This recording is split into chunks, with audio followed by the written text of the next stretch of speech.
Selamünaleyküm. Biz Suriye Türkmenleri Derneği olarak, Suriye Türkmen halkı olarak alışık olmadığımız bir şey vardır. Biz de atalarımızdan, büyüklerimizden gördüğümüz örf ve adetlerimize göre yardım istenmez, verilir.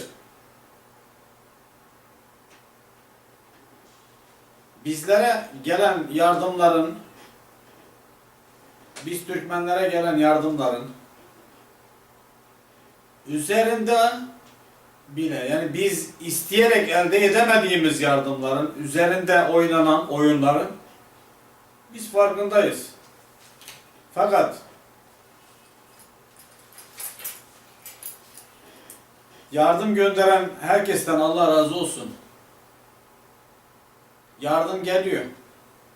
Herkesten her gün duyuyoruz. Türkmenlere 6 tır yardım gitti. 56 tır yardım gitti. 20 tır yardım gitti. Bayırbucak'a bu kadar yardım gidiyor. Bayırbucak'a şunlar gidiyor. Nereye? Bayırbucak var mı şu anda? Bayırbucak'ta olan gençlerimiz şu anda orada. Bayırbucak halkı nerede? Bu yardımlar nereye gidiyor?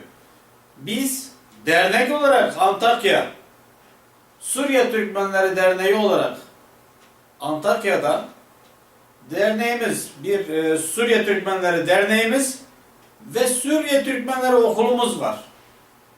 Yani yardımların nereye gittiğini biz göremiyoruz. Sizler görebiliyor musunuz bilemiyorum. Bayırbucak'ta Bayırbucak halkı kalmadı. Ama 50 tır, 60 tır, 20 tır her gün haberlerde tırların gittiğini öğrendik. Görüyoruz. Nereye? Benim insanlarım buradan, Suriye Türkmeninin insanı Antakya'da, Yayla Dağı'nda, Kırıkhan'da, İskenderun'da, Hassa'da, Osmaniye'de Türkmenlerimiz burada. Ama bu yardımların nereye gittiğini bilemiyoruz. Sağ olsun bize yardım geliyor. Gelen yardım devede kulak. Suriye Türkmenlerine gönderilen yardımlardan biz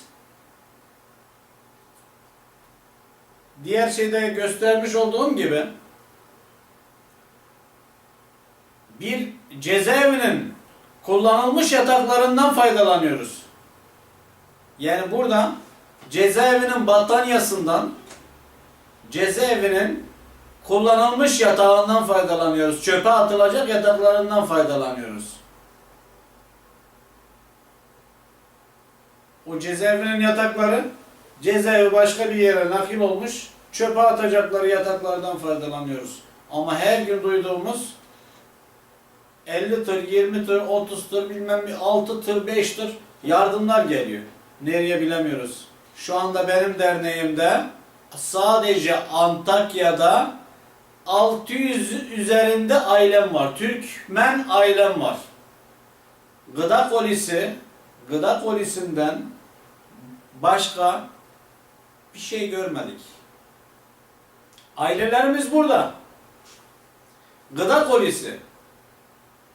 Allah razı olsun. Bu da gıda kolimiz de Antakya Kaymakamlığımız tarafından gelen gıda kolisi ve Antakya Kaymakamlığımız tarafından gelen kömür yardımı görebildik. Onun haricinde herhangi bir şey görmedik yani. Bunlar her gün bu yardımlardan bahsederken biz her gün ümitle bir şeyler bekledik ama bir şey göremedik. Duyuyoruz ve gidip taşıyoruz, görüyoruz. Ama kime geldiğini bilemiyoruz. Biz Türkmenlere kaymakamlığımızın vermiş olduğu, Antakya kaymakamımızın vermiş olduğu gıda kolisi ve o kaymakamlığın vermiş olduğu kömürden başka bir Antakya'daki Türkmenler olarak bir şey faydalanmadık, görmedik. Yardım yapan herkesten teşekkür ederiz. Allah razı olsun.